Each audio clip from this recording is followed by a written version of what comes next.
En el ciclo formativo de grado medio de instalaciones eléctricas y automatizadas, el alumno aprenderá a montar y reparar instalaciones eléctricas,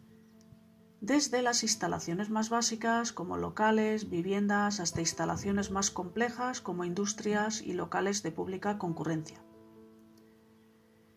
También, durante el primer curso, el alumno realizará el diseño y montaje de automatismos eléctricos con lógica cableada y programada, poniendo en movimiento las diferentes maquetas que disponemos en el centro.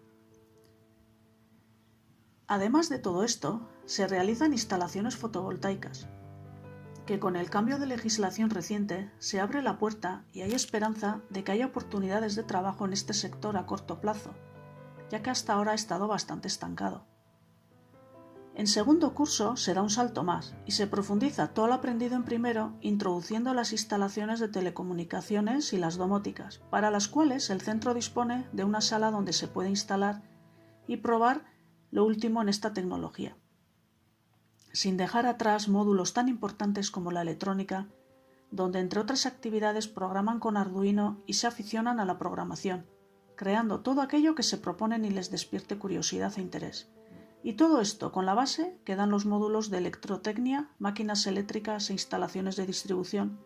El alumno va afianzando sus conocimientos y preparándose para la industria. Teniendo en cuenta que en segundo curso se les enseña a emprender un modelo de negocio, haciéndoles ver que cualquier inquietud que tenga el alumno puede desarrollarla y puede acabar generando su propia empresa. Si el alumno piensa que la electricidad es lo suyo, en Salesianos Urnieta encontrará aquello que buscaba, por la variedad de instalaciones con las que se va a encontrar, y podrá practicar con lo que más le gusta, y capacitarse de esta manera para el mundo laboral.